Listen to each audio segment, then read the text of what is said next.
প্রত্যেক ঈমানদারের একমাত্র উদ্দেশ্য হওয়া উচিত আল্লাহর সন্তুষ্টি অর্জন ও পরকালীন মুক্তি। কারণ পরকালীন জীবন অনন্ত। সেখানে যদি কারো জাহান্নামের ফয়সালা হয়ে যায়, এর চেয়ে দুর্ভাগ্যের আর কিছুই হতে পারে না।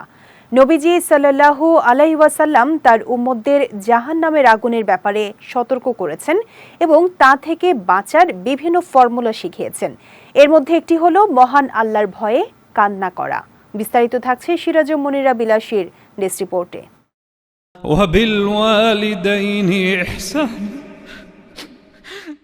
প্রখ্যাত সাহাবী আবু হুরায়রা রাদিয়াল্লাহু তাআলা আনহু থেকে বর্ণিত, রাসূল সাল্লাল্লাহু আলাইহি ওয়াসাল্লাম বলেন, যে ব্যক্তি আল্লাহর ভয়ে কান্না করেছে সে ব্যক্তি জাহান্নামে প্রবেশ করবে না, আর আল্লাহর রাস্তার ধুলা এবং জাহান্নামের আগুনের ধোঁয়া একত্রিত হবে না।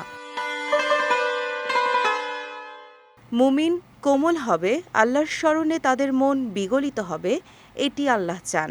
আল্লাহর স্মরণে মুমিনের অশ্রু এতটাই শক্তিশালী যে তা জাহান্নামের ভয়াবহ আগুনকে নিভিয়ে দিতে সক্ষম।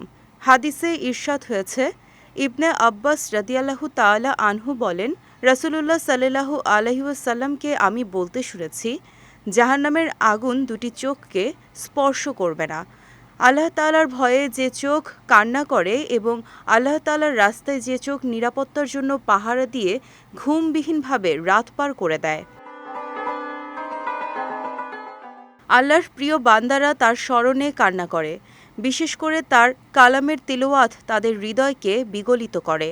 মহান আল্লাহ পবিত্র কোরআনে তার বান্দাদের উদ্দেশ্যে বলেছেন, আর কোরআন আমি নাজিল করেছি কিছু কিছু করে, যেন তুমি তা মানুষের কাছে পাঠ করতে পারো ধীরে ধীরে, এবং আমি তা নাজিল করেছি পর্যায়ক্রমে।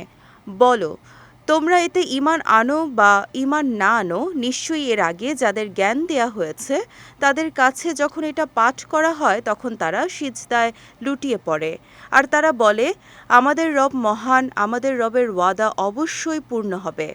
আর তারা কাঁদতে কাঁদতে লুটিয়ে পড়ে এবং এটা তাদের বিনয় বৃদ্ধি করে।